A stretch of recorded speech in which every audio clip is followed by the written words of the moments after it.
오늘 말씀은 창세기 46장 28절부터 34절까지의 말씀입니다. 야곱이 유다를 요셉에게 미리 보내어 자기를 고센으로 인도하게 하고 다 고센에 이르니 요셉이 그의 수레를 갖추고 고센으로 올라가서 그의 아버지 이스라엘을 맞으며 그에게 보이고 그의 목을 어긋맞춰 안고 얼마 동안 울매 이스라엘이 요셉에게 이르되 내가 지금까지 살아있고 내가 내 얼굴을 보았으니 지금 죽어도 조카도다. 요셉이 그의 형들과 아버지의 가족에게 이르되 내가 올라가서 바로에게 아뢰어 이르기를 가나안 땅에 있던 내 형들과 내 아버지의 가족이 내게로 왔는데 그들은 목자들이라 목축하는 사람들이므로 그들의 양가서와 모든 소유를 이끌고 왔나이다 하리니 바로가 당신들을 불러서 너희의 직업이 무엇이냐 묻거든 당신들은 이르기를 주의 종은 어렸을 때부터 지금까지 목축하는 자들이 온데 우리와 우리 선조가 다 그러하니이다 하소서. 애굽 사람은 다 목축을 가증히 여기나니 당신들이 고센 땅에 살게 되리이다. 아멘. 세상은 그들만의 기준으로 서로를 구별합니다. 구별된 존재로서 자긍심을 누리고 누구의 침입도 위협도 받지 않은 그들만의 삶을 꿈꾸고 누리고자 하죠. 이런 세상에서 하나님은 어떤 기준도 없이 오직 은혜로 우리를 구별하셨습니다. 독생자 예수 그리스도를 통해 우리를 구속하시고 자유롭게 하셨죠. 그래서 우리는 예수 그리스도 안에서 진정한 자유가 무엇이고 진리가 무엇이고 생명이 무엇인지를 누리며 살아가는 하나님 나라 백성이 되었습니다. 이 은혜 아래 하나님 나라 백성으로서 구별된 주의 자녀로서 살아가는 성도 여러분을 예수님의 이름으로 축복합니다. 이집트에서 이주하게 된 야곱 집안의 사람들은 총 70명입니다. 이들을 목에 따라 분류하며 숫자를 자세하게 설명하고 있는 것은 약속을 따라 이루어질 하나님의 나라를 기대하게 하는 것이죠. 그래서 말씀은 두 부분에서 하나님의 나라를 기대하게 합니다. 첫째는 야곱 가문의 이주인 거죠. 큰 민족을 이루게 하시겠다라는 그 하나님의 약속이 어떻게 하나님을 통하여 이루어지고 있는가, 하나님의 나라가 어떻게 이루어지게 될 것인가를 기대하게 만드는 겁니다. 둘째는 하나님 나라의 언약이 계승되고 있음을 보여주고 있어요. 유다와 그의 아들 그리고 손자에 대한 말씀에 대한 내용이 하나님의 약속이 유다를 통해 베레스 헤스론까지 계승되게 되고 그리고 다윗, 예수 그리스도에게로 이어지게 될 것이다라는 사실을 보여주고 있는 것이죠. 이처럼 야곱 가문의 이주 명단과 숫자는 하나님의 나라를 약속하셨던 대로 하나님의 나라를 기대하도록 만드는 놀라운 말씀이다라고 우리는 지난주에 함께 나누었습니다. 그리고 오늘 본문은 고센으로 이주하게 된 야곱과 요셉의 만남을 말씀해주고 있어요. 야곱은 유다를 요셉에게 보내며 미리 보내서 자신을 고센 땅으로 인도하게 하라라고 합니다. 그 후에 야곱과 그의 모든 가족은 고센에 이르게 되죠. 그때 고센에 올라온 요셉은 야곱을 만나서 아버지를 끌어안고 오랫동안 웁니다. 그런 요셉에게 야곱은 내가 지금까지 살아있어서 내 얼굴을 보았으니 이제 죽어도 여한이 없다라고 말하죠. 그러자 요셉은 자기 형제들과 아버지의 가족들에게 말합니다. 이제 제가 왕에게 가서 제 형제들과 아버지의 가족이 왔다는 소식을 알리게 될 겁니다. 그들은 목자이며 양들과 소들과 모든 소유를 이끌고 왔다라고 말할 겁니다. 그러면 왕이 형들을 불러서 너희의 직업이 무엇이냐라고 물어보면 어렸을 때부터 지금까지 우리는 목축을 했던 사람들이고 우리도 우리의 조상들도 목축을 했습니다 라고 말하십시오. 이집트 사람들은 양치는 것을 싫어하니 허무하니 아버지와 형들이 고센 땅에서 살게 될 겁니다 라고 말합니다. 이를 통하여 말씀하시는 바는 무엇일까요? 이민과 같이 새로운 곳에 정착해서 사는 이들은 이 기존의 삶의 방식을 버리고 그 문화를 따르게 되어 있습니다. 그렇지 않으면 사회와 문화에 적응하는 일이 어렵기 때문이죠. 그래서 빠른 정착을 위해서는 문화나 언어, 이 생활 방식 등 많은 부분을 받아들이고 따라야만 합니다. 이 때문에 이민 1세대와 달리 2세대 이후부터는 이 정체성을 지키고 사는 일이 어려워지게 돼요. 1세대와 2세대 간의 문화 간의 충돌, 언어 간의 충돌 등 많은 일들이 일어나기 때문인 겁니다.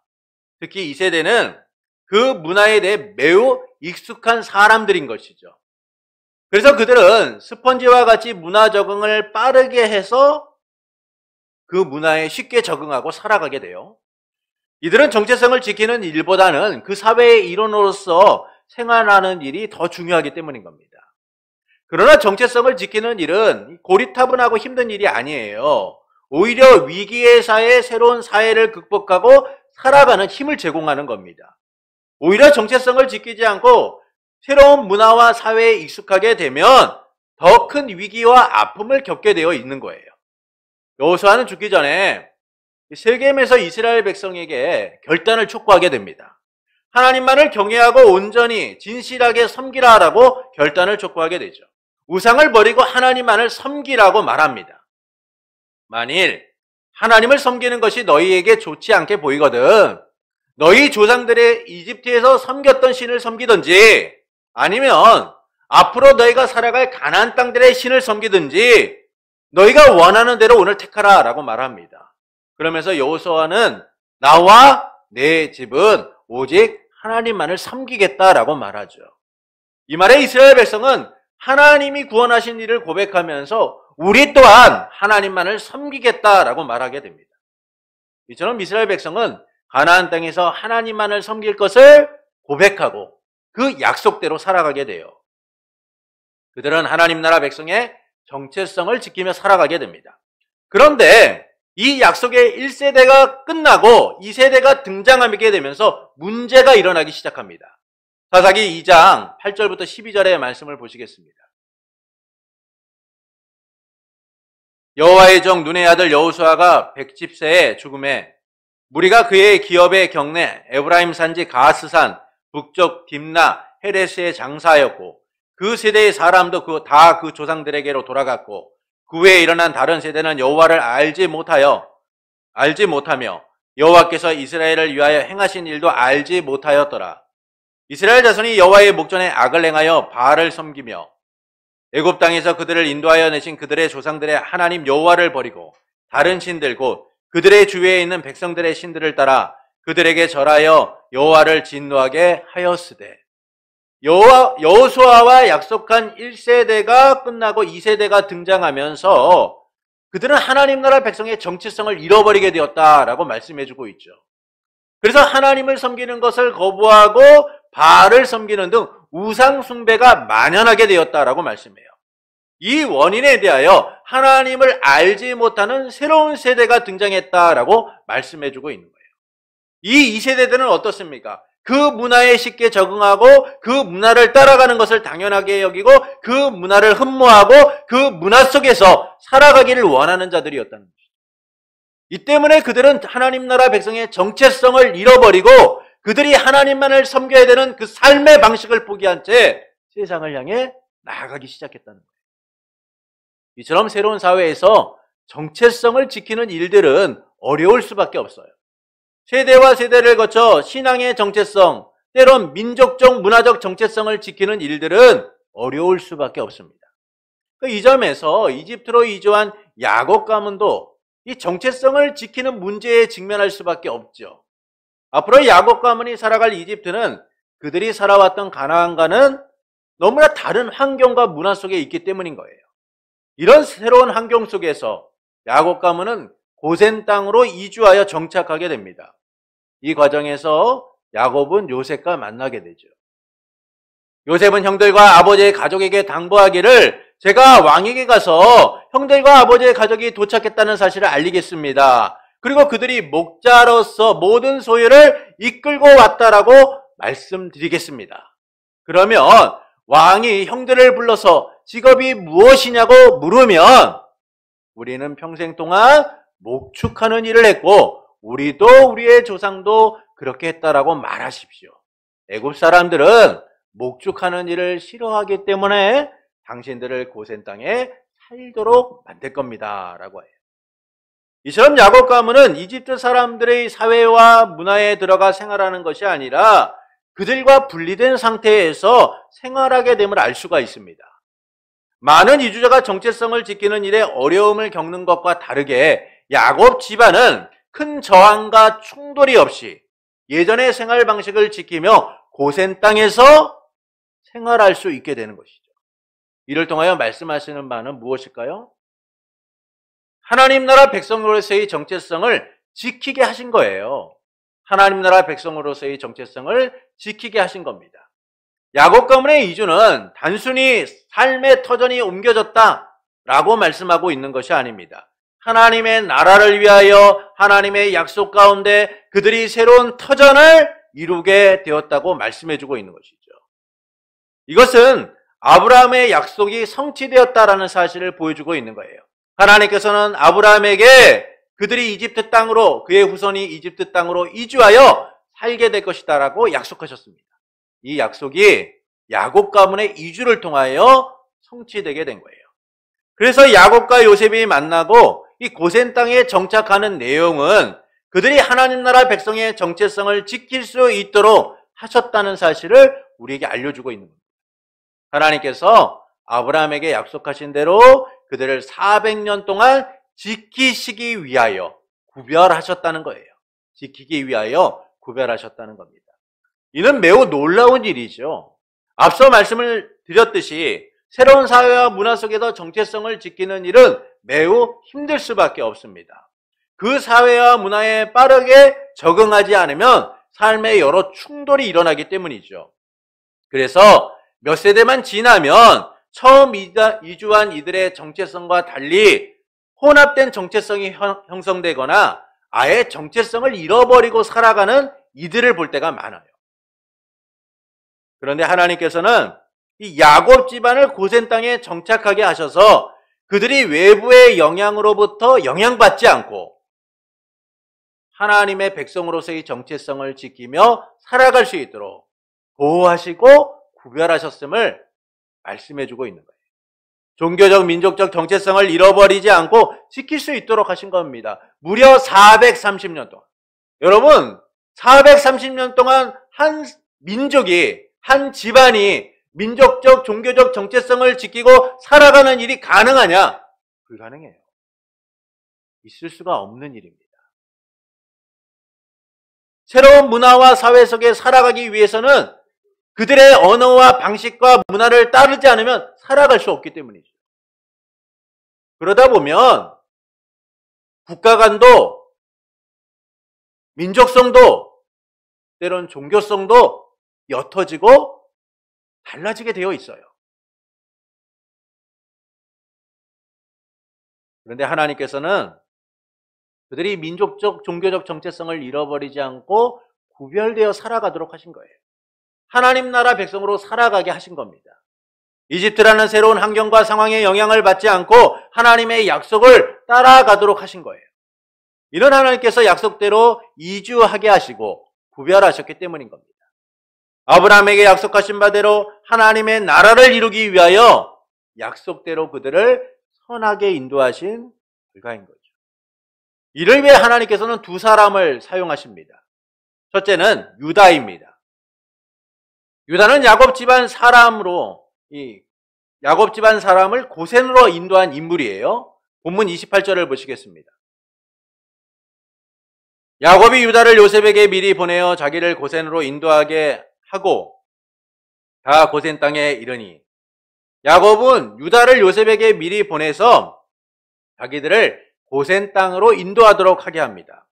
그런데 왜 유다냐는 것이죠. 유다는 야곱의 네 번째 아들이에요. 이 유다 외에도 첫 번째 맏아들이었던 루벤, 레위, 시몬이 있었어요. 그 다음에 유다예요. 나이 순으로 봐도 또는 서열로 봐도 유다라는 사람은 야곱 가문을 대표할 만한 사람이 아니에요. 그럼에도 불구하고 유다가 야곱 집안을 대표해서 요셉을 만나고 그들을 고센 땅으로 인도한 것은 의도적으로 유다의 역할을 드러내고 있는 거예요. 그가 야곱의 뒤를 이어서 그 집안을 대표할 자로서 하나님이 선택하셨다는 사실을 보여주고 있는 겁니다. 그리고 그 대표적인 역할로서 유다는 야곱 집안의 사람들을 고센 땅으로 인도하는 역할을 하게 되는 것이죠. 이는 하나님께서 유다를 성장시켜서 하나님 약속의 계승자로 삼으셨기 때문인 거예요. 유다는 매우 계산적이고 이기적인 사람입니다. 그는 요셉의 피를 흘리는 것보다는 팔아서 이득을 취하자고 했던 사람이죠. 그의 설득의 형제들은 요셉을 이스마엘 상인들에게 팔게 됩니다. 그랬던 그가 하나님에 의하여 성장하면서 야곱과 그의 동생 베냐민의 생명을 지키기 위하여 자신을 내어주는 사람이 된 거예요. 베냐민을 노예로 삼고 나머지는 보내주겠다는 이집트 총리 요셉의 말에 아버지와 동생의 생명이 하나로 연결되어 있습니다. 아이가 돌아가지 않으면 아버지가 죽을 겁니다. 그러면 자신이 아이의 생명을 지키겠다고 약속했던 일을 저는 지킬 수 없게 됩니다. 이 아이를 보내주시고 차라리 저를 종으로 삼아 주십시오. 누구보다 계산적이고 이기적이었던 유다가 그 모습에서 벗어나 이타적이고 희생적인 모습으로 나타나고, 이것은 하나님께서 유다라는 사람을 성장시키셨기 때문이죠. 그리고 그 하나님의 성장케 하심을 통하여 유다는 야곱 가문을 대표하는 인물로서 고센 땅으로 그들을 인도하는 중요한 역할을 하게 되는 거예요. 하나님께서 유다를 하나님 나라의 계승자로 삼아서 그 유다가 그 일을 감당할 수 있도록 하신 겁니다. 이후 우리는 야곱의 유언을 통해 유다가 하나님 나라의 약속의 계승자라는 사실을 확인하게 될 거예요. 이처럼 본문은 고센 땅으로 인도할 유다에 대하여 말씀하면서 그가 가문의 대표자이며 하나님 나라 약속의 계승자다라는 사실을 드러내고 있는 거예요. 둘째는 요셉입니다. 유다가 야곱의 가문을 고센 땅으로 인도했다면 요셉은 고센 땅을 소개하고 그곳에 거주하도록 한 인물인 거죠. 하나님께서 야곱 가문의 성공적 이주를 위해 미리 요셉을 이집트 땅으로 보내셨습니다. 그리고 요셉은 하나님의 함께 하심을 통하여 노예에서 이집트 총리가 되는 놀라운 은혜를 입게 되죠.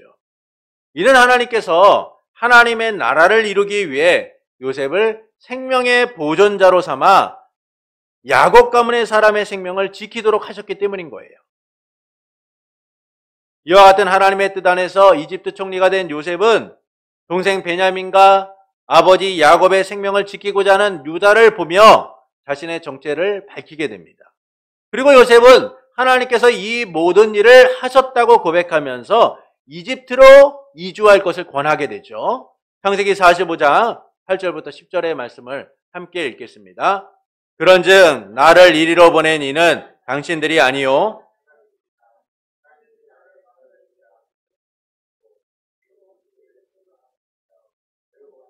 통치자로 삼으셨나이다. 당신들은 속히 아버지께로 올라가서 아뢰기를 아버지의 아들 요셉의 말에 하나님이 나를 애굽 전국의 주로 세우셨으니 지체 말고 내게로 내려오사 아버지의 아들들과 아버지의 손자들과 아버지의 양과 모든 소유가 고센 땅에 머물며 나와 가깝게 하소서. 모든 일을 하나님이 하셨다라고 고백한 요셉은 속히 이집트로 이주하라 라고 말합니다. 그러면서 고센 땅에 머물라고 하죠.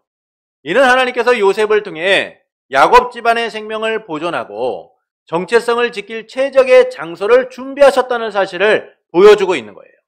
그리고 요셉은 고센 땅에 이주한 야곱과 만나 눈물의 해유를 한 후 형제들과 집안 사람들에게 말합니다. 본문 31절부터 34절입니다. 요셉이 그의 형들과 아버지의 가족에게 이르되 내가 올라가서 바로에게 아뢰어 이르기를 가나안 땅에 있던 내 형들과 내 아버지의 가족이 내게로 왔는데 그들은 목자들이라 목축하는 사람들이므로 그들의 양과 소와 모든 소유를 이끌고 왔나이다 하리니 바로가 당신들을 불러서 너희의 직업이 무엇이냐 묻거든 당신들은 이르기를 주의 종들은 어렸을 때부터 지금까지 목축하는 자들이온데 우리와 우리의 선조가 다 그러하니이다 하소서. 애굽 사람은 다 목축을 가증히 여기나니 당신들이 고센 땅에 살게 되리이다. 아멘. 요셉은 매우 전략적으로 왕에게 가서 야곱 가문의 이주를 거하고 그들이 목자라는 사실을 밝히겠다라고 말합니다. 그러면서 왕이 당신들을 불러서 직업이 무엇이냐고 묻는다면 물으면 평생 목축을 했다라고 말하십시오. 우리도 그렇고 우리의 조상도 이 일을 행했다고 말씀하십시오. 그 이유는 이집트 사람들이 목축하는 것을 싫어한다라는 거예요. 그래서 고센 땅에 머물게 될 것이다 라고 말합니다. 당시 이집트 사람들은 실제로 목축하는 일을 싫어했다라고 학자들은 이야기합니다. 이 점에서 요셉의 말은 이 고센 땅에 머무는 가장 좋은 전략임을 알 수가 있어요. 그리고 47장에서는 요셉의 말대로 이 왕에게 불려간 형들이 이 고센 땅에 머물게 되는 것을 말씀해주고 있습니다. 이처럼 고센을 얻기 위한 요셉의 전략은 매우 적절하고 좋은 방법인 것처럼 보여요. 그러나 이는 요셉이 고센을 준비하고 전략적으로 접근하여 이루었다고 말씀하고 있는 게 아닙니다. 하나님이 요셉을 통하여 고센을 준비하셨고 그곳에 야곱의 가문을 이주시키셔서 그들이 하나님 나라 백성의 정체성을 잃어버리지 않고 살아가도록 하셨다는 거죠. 이 세상의 문화로 인하여 오염되고 더럽혀질 수밖에 없는 그들을 하나님은 구별하셔서 지키셨다라는 사실을 우리에게 알려주고 있는 거예요. 그들이 살기에 가장 좋은 곳으로 인도하셔서 종교적, 민족적 정체성을 잃어버리지 않고 살아가도록 하신 거예요. 하나님의 나라를 이루시고자 세상과 구별된 존재로서 살아가게 하신 거예요. 그러니까 이 점에서 고센의 정착은 아브라함 약속의 성취를 보여주고 있는 것이죠. 이를 위해 하나님은 요셉을 생명의 보존자로 삼아 그 길을 미리 준비하셨습니다. 그리고 유다를 약속의 계승자로 삼아 그 약속 가운데 거하게 하시고 하나님의 약속이 계속되고 있음을 드러내고 계신 거예요. 이 점에서 야곱 가문이 고센 땅에 정착하게 된 것은 아브라함의 약속의 성취를 보여주며 하나님의 나라를 이루기 위하여 이스라엘 백성의 정체성을 지키고자 하셨음을 알려주고 계신 겁니다. 이 은혜 아래 이스라엘 백성은 압제와 고난의 세월 속에서도 구별된 하나님 나라 백성의 정체성을 잃어버리지 않고 그 명맥을 유지할 수가 있었죠.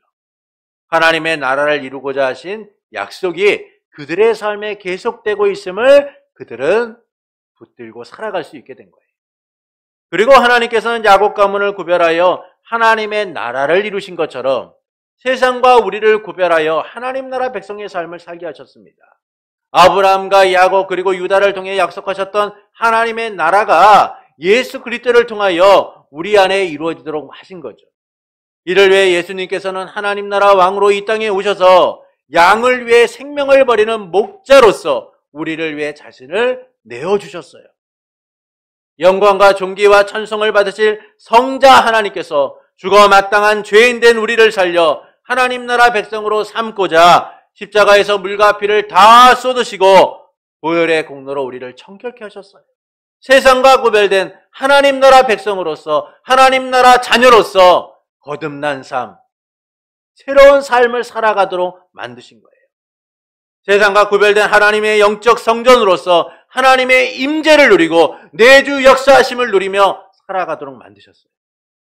세상과 구별된 하나님 나라 백성의 삶, 정체성을 지키며 살아갈 수 있도록 우리와 함께 하시며 동행하시며 우리의 길을 인도하고 계세요. 이처럼 하나님께서는 그의 택한 백성이 세상에 오염되고 더럽혀지지 않도록 구별하시고 지키시는 거예요.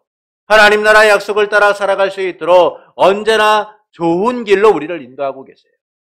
그 은혜 아래 우리는 세상과 구별된 하나님 나라 백성의 삶을 살아가게 된 겁니다. 이를 통해 하나님께서는 우리가 어떻게 살기를 원하실까요? 세상과 구별된 하나님 나라 백성답게 살기를 원하십니다.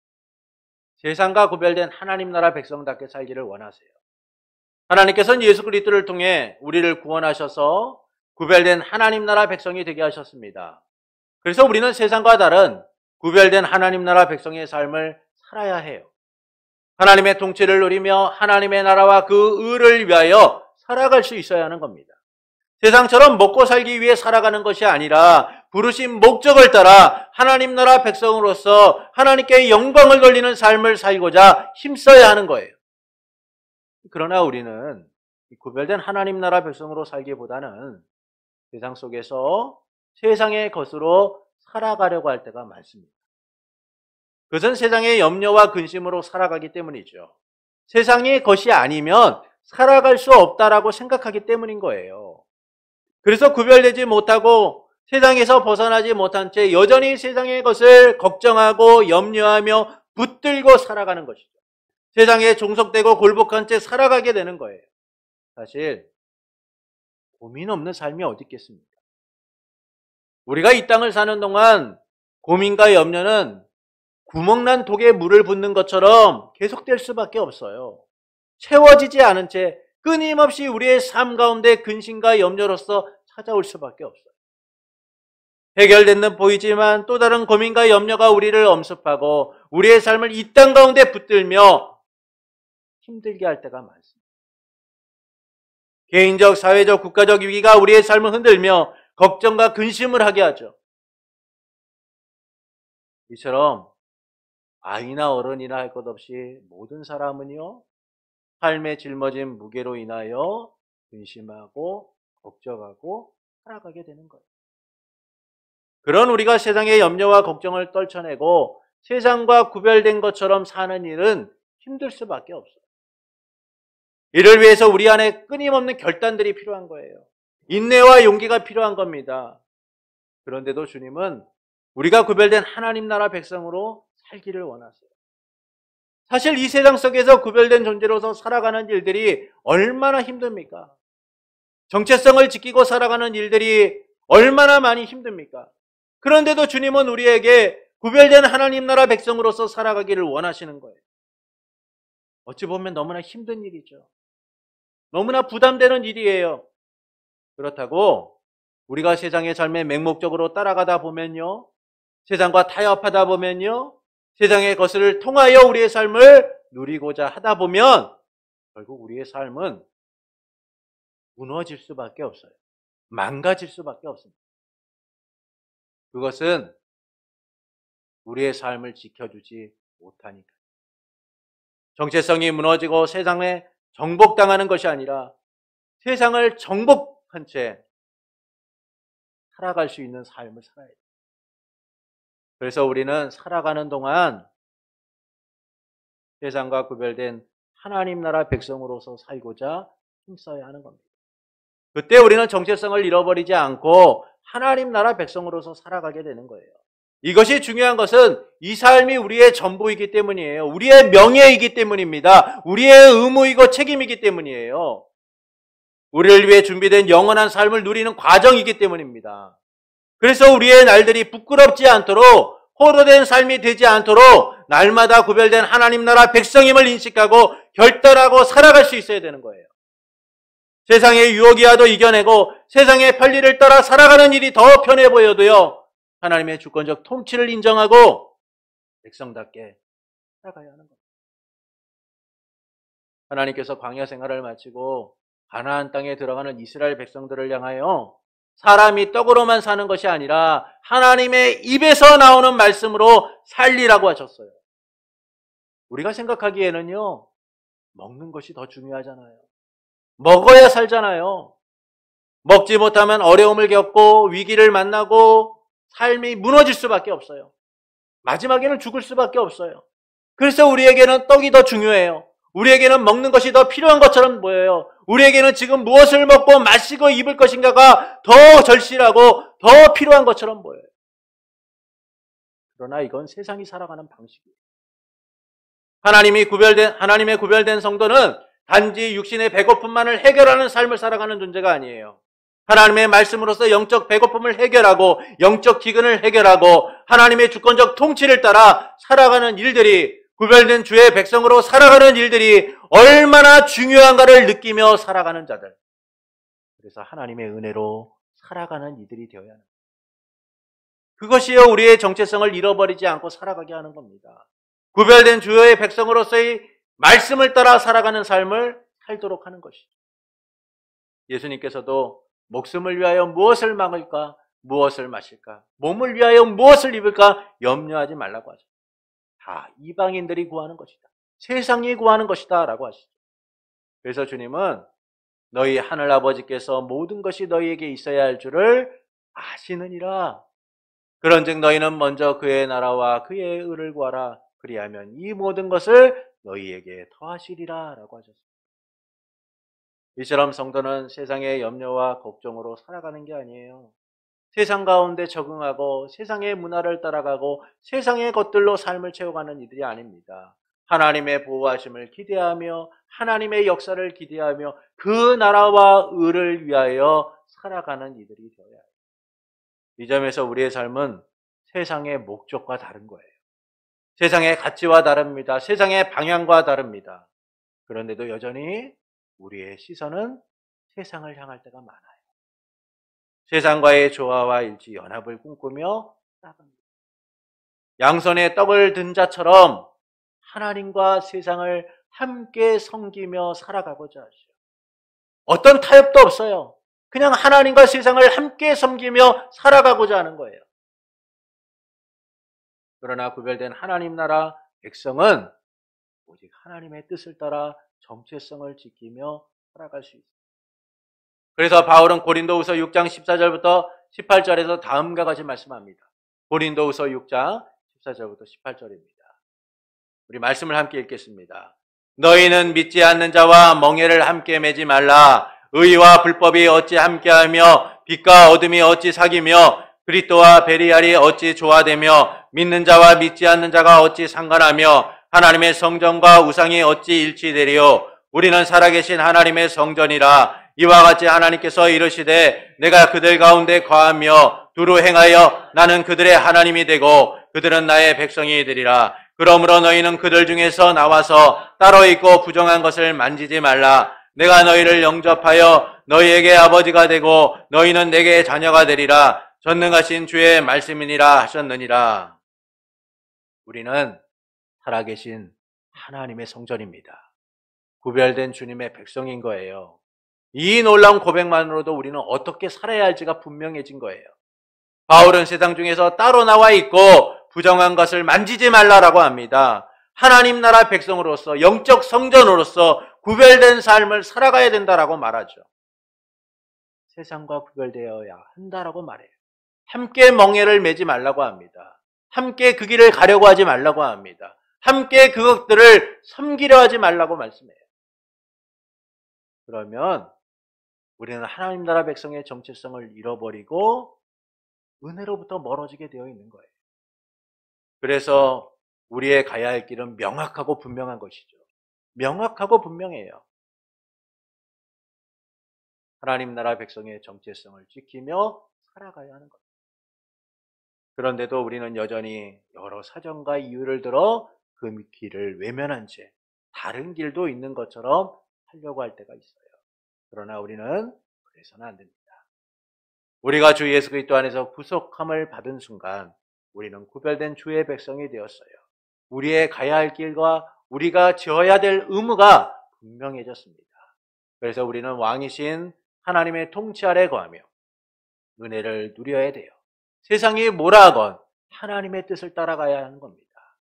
그러므로 세상에 연연하여 살기보다 구별된 하나님 나라 백성의 삶을 위해 결단하는 성도가 되시는 것은 어떨까요?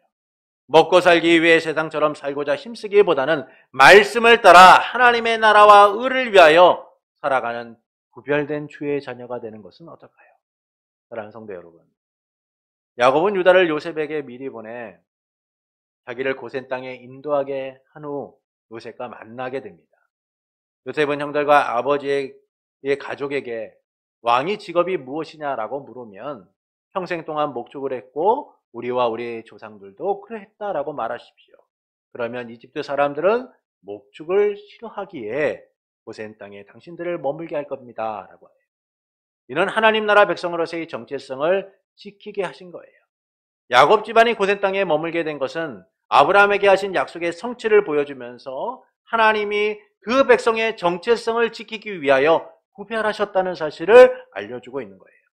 그들이 외부의 영향을 받지 않도록 보호하시고 구별하셨다는 겁니다. 종교적 민족적 정체성을 지켜서 하나님 백성의 삶을 살아가도록 고센 땅에 머물게 하신 거예요. 이를 위해 하나님은 두 사람을 사용하시죠. 첫째는 유다입니다. 이기적이고 계산적이었던 유다를 하나님은 희생적이고 이타적인 사람으로 성장하게 하셔서 그 유다가 가문을 대표하여 그들을 고센으로 인도하게 만드세요. 이는 유다가 하나님의 약속의 계승자임을 알려주고 있는 거예요. 둘째는 요셉입니다. 요셉은 고센 땅을 소개하고 그곳에 거하도록 한 인물이죠. 이를 위해 하나님께서는 요셉을 미리 이집트에 보내셔서 그를 총리로 세우셨고 하나님의 나라가 이루어지도록 준비하신 거예요. 하나님의 뜻이 성취되도록 요셉을 준비하셨습니다. 그래서 요셉을 통하여 야곱 집안의 사람들이 구별되어 그 정체성을 지켜가도록 만드신 거죠. 이처럼 야곱 가문이 고센 땅에 정착하게 된 것은 아브라함 약속의 성취이며 하나님의 나라를 이루기 위해 이스라엘 백성의 정체성을 지키고자 하신 거예요. 하나님이 이스라엘 백성을 구별하여 보호하셨음을 알려주고 있는 겁니다. 그리고 하나님께서는 야곱 가문을 구별하여 하나님의 나라를 이루신 것처럼 예수 그리스도를 통해 세상과 우리를 구별하여 하나님 나라 백성의 삶을 살아가도록 만드신 거죠. 그래서 우리의 시민권은 세상에 있는 게 아니라 하나님에게 있는 거예요. 하나님의 주권적 통치를 누리고 세상과 구별된 하나님 백성의 정체성을 지키며 살아가도록 우리를 부르신 겁니다. 이를 통해 하나님께서는 우리가 어떻게 살기를 원하실까요? 세상과 구별된 하나님 나라 백성답게 살기를 원하시는 거예요. 그러나 우리는 구별된 하나님 백성으로 살기보다는 여전히 세상 속에서 세상의 것들로 살아가려고 해요. 세상의 염려와 근심을 떨쳐내지 못하고 세상의 것으로만 살아갈 수 있다라고 믿으며 살기 때문인 거예요. 그래서 세상처럼 물질과 명예와 권력 등 세상의 것으로 내 삶을 채우고 보상받으려고 하죠.